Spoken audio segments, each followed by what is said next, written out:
आप अपने solar system के बारे में क्या जानते हो? क्या आप अपने सोलर सिस्टम के 8 प्लैनेट्स की नॉलेज रखते हो जो हमारे सूरज के चक्कर लगाते हैं? आज की वीडियो में हम आपको लेकर चलेंगे अपने प्लैनेटरी सिस्टम के सबसे दूर कोने तक। हाँ, आज हम बात करेंगे नेपट्यून की, जो एक जाइगेंटिक प्लैनेट है। यह प्लैनेट एस्ट्रोनॉमी की दुनिया में काफी चर्चा में रहता है क्योंकि यहां पर ऐसे फिनोमिना होते हैं जो एक्सपर्ट्स अब तक समझ नहीं पाए हैं। तो चलिए हम मिलकर इन मिस्ट्रीज को एक्सप्लोर करते हैं। नेपट्यून हमारे सोलर सिस्टम के सबसे आउटर एज पर है और यह अर्थ से 58 गुना ज्यादा वॉल्यूम रखता है। यह प्लैनेट 1846 में डिस्कवर किया गया था, जब एस्ट्रोनॉमर योहान गॉटफ्रीड गाल ने इसे स्टार चार्ट्स पर मार्क किया था। नेपट्यून का डिस्टेंस हमसे लगभग 4.5 बिलियन किलोमीटर्स है और इसका डायमीटर 50,000 किलोमीटर्स है, जो अर्थ के डायमीटर से 4 गुना ज्यादा है।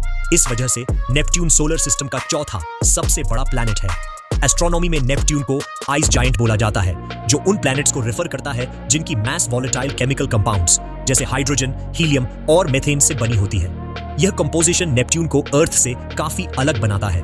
इसका नाम रोमन मिथोलॉजी के वाटर गॉड नेपट्यून के नाम पर रखा गया, जो पूरी दुनिया के ओशंस और पानी के बॉडीज के रूलर थे। एक और इंटरेस्टिंग बात यह है कि नेपट्यून को हम अपनी आंखों से नहीं देख सकते, ये सिर्फ स्पेशल टेलीस्कोप्स से ही दिखाई देता है। अगर आप नेपट्यून देखना चाहते हैं तो ऑटम की क्लियर इवनिंग्स में इसे देखने का बेस्ट चांस होता है। 1989 में नासा का वॉयेजर 2 स्पेसक्राफ्ट पहली बार नेपट्यून तक पहुंचा और साइंटिस्ट्स के लिए कई नए फैक्ट्स डिस्कवर किए।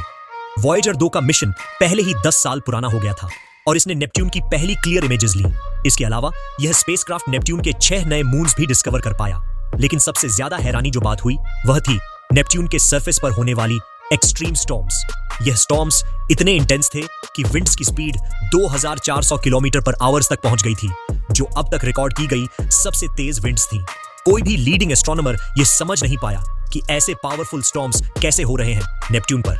यही नहीं, वॉयेजर 2 के डेटा से यह भी पता चला कि नेपट्यून का सरफेस टेम्परेचर -218 से -201 डिग्री सेल्सियस के बीच होता है, जो यूरेनस के टेम्परेचर के आसपास है। लेकिन नेपट्यून सन से यूरेनस से काफी ज्यादा दूर है। यह बात साइंटिस्ट्स के लिए एक बड़ी पजल बन गई थी।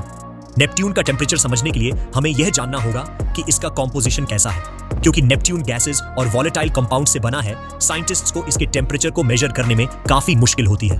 उनके पास जो टेक्नोलॉजी है उससे सिर्फ नेपट्यून की आउटर गैस लेयर्स का टेम्परेचर ही मेजर हो पाता है। अच्छी बात यह है कि नेपट्यून अपनी इंटरनल हीट से ज्यादा हीट इमिट करता है जो उसे सन से मिलती है। यह फिनोमिनन जुपिटर और सैटर्न में भी देखा गया है, लेकिन यूरेनस में ऐसा कुछ नहीं होता। सिंपल शब्दों में, नेपट्यून अपने अंदर से हीट जनरेट करता है जो उसे सूरज से मिलने वाली रेडिएशन से ज्यादा होती है। यह एक अनयूजुअल और मिस्टीरियस फीचर है जो नेपट्यून को दूसरे प्लैनेट से काफी डिफरेंट बनाता है। यूरेनस, जो कि एक और आइस जायंट है, उसमें ऐसा फिनोमिनन नहीं देखा गया है। इसके अंदर का हीट सोर्स अब तक एक अनसॉल्व्ड मिस्ट्री बना हुआ है। नेपट्यून के अंदर जो इंटरनल हीट सोर्स है, उसके बारे में एक्सपर्ट्स का कहना है कि इसका ओरिजिन हमारे सोलर सिस्टम के फॉर्मेशन से जुड़ा हुआ है। यह हीट जो प्लैनेट के बनने के वक्त निकली थी, आज भी वहां मौजूद है। जब किसी प्लैनेट की ग्रेविटेशनल कंट्रैक्शन होती है तो उससे एक इफेक्ट होता है जिसमें प्लैनेट की इंटरनल एनर्जी हीट में बदल जाती है और उसकी सरफेस धीरे धीरे कॉन्ट्रैक्ट होती जाती है, क्योंकि ग्रेविटेशनल फोर्सेस उसके ऊपर काम करते हैं। जो हीट इनसाइड जनरेट होती है वह फिर सरफेस पर रिलीज होती है। जब नेपट्यून के टेम्परेचर के बारे में एक्सपर्ट्स ने काफी रिसर्च की, तब यह समझ आ गया कि नेपट्यून का टेम्परेचर ऐसे ही मेंटेन होता है, लेकिन यह अब तक अनक्लियर है कि यूरेनस के पास ऐसे इंटरनल हीटिंग सिस्टम क्यों नहीं है। रिसर्चर्स का यह मानना है कि यूरेनस में भी एक वक्त पर यह ट्रांसफॉर्मेशन प्रोसेस होता था, लेकिन कोई अननोन इवेंट हुआ होगा जिसकी वजह से यह फिनोमिनन वहां बंद हो गया। एक पॉसिबल एक्सप्लेनेशन यह हो सकती है कि यूरेनस किसी सेलेस्टियल बॉडी से टकरा गया हो, जिसका इफेक्ट यह हुआ कि वह अपनी ओरिजिनल ऑर्बिट से निकल गया। दूसरा थियरी यह है कि प्लैनेट का इंटरनल हीट हर वक्त यूनिफॉर्मली रिलीज नहीं होता, बल्कि यह हीट वेव्स के फॉर्म में रिलीज होता है। हो सकता है कि यूरेनस अभी बस एक रेस्टिंग फेज में हो, मतलब एक हीट वेव के बीच में हो, और ऐसे फेज थाउजेंड्स ऑफ ईयर्स तक चल सकते हैं। इसलिए अभी यह समझना मुश्किल है कि यूरेनस में हीट वेव्स किस तरह से काम करते हैं। सिर्फ जब एक नई हीट एपिसोड शुरू होगा तब एस्ट्रोनॉमर्स को इस थ्योरी को समझने में मदद मिलेगी। यूरेनस और नेपट्यून के एज डिफरेंस भी इस टेम्परेचर इशू को समझने में मदद कर सकते हैं। यूरेनस नेपट्यून से काफी पुराना प्लैनेट है। जब प्लैनेट्स का लाइफ स्पैन बढ़ता है, उनका हीट रेडिएशन भी काफी डिक्रीज हो जाता है। यंगर प्लैनेट्स ज्यादा हीट एमिट करते हैं, लेकिन ओल्डर प्लैनेट्स में यह रेडिएशन धीरे धीरे कम हो जाती है। इसके अलावा प्लैनेट की कॉम्पोजिशन भी डिसाइड करती है कि हीट कितनी जल्दी और इंटेंस रिलीज होगी। अब बात करते हैं नेपट्यून के स्टॉर्म्स के बारे में। जैसे कि हमने पहले बताया था, नेपट्यून पर जो स्टॉर्म्स होते हैं उनकी स्पीड 2400 किलोमीटर पर आवर्स तक होती है। साइंटिस्ट्स का कहना है कि यह कोलोसल विंड्स नेपच्यून के टेम्परेचर कंडीशंस से डायरेक्टली रिलेटेड हो सकते हैं। प्लैनेट्स के सरफेस की नेचर भी स्टॉर्म्स की स्पीड को अफेक्ट करती है। नेपच्यून के सरफेस पर कोई माउंटेन्स या ऐसे फॉर्मेशंस नहीं हैं जो विंड को नेचुरली स्लो कर सकें। एस्ट्रोनॉमर्स यह भी मानते हैं कि नेपच्यून का इंटरनल हीट सोर्स भी स्टॉर्म्स की स्पीड में कंट्रीब्यूट करता है, लेकिन इस हाइपोथेसिस का प्रूफ लेना काफी मुश्किल है। इसके पीछे कई साइंटिफिक ऑब्स्टिकल्स हैं।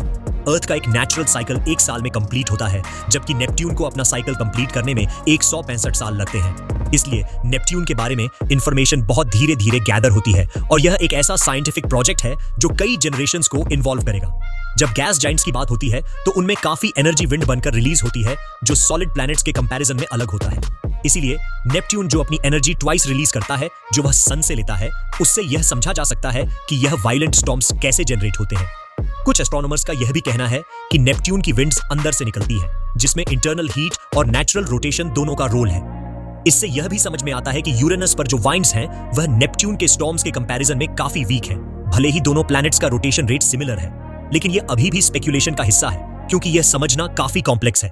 शायद कई डिफरेंट फैक्टर्स हैं जो प्लैनेट्स के फिनोमेना को इन्फ्लुएंस करते हैं। हमारे सोलर सिस्टम की एक्सप्लोरेशन काफी जनरेशंस तक साइंटिस्ट को बिजी रखेगी। हमारी ये जर्नी आपको कैसी लगी? क्या आपको एस्ट्रोनॉमी में इंटरेस्ट है? कौन सा प्लैनेट आपको सबसे ज्यादा फैसिनेटिंग लगता है? अपने थॉट्स हमें कमेंट्स में जरूर बताएं। मिलते हैं नेक्स्ट वीडियो में।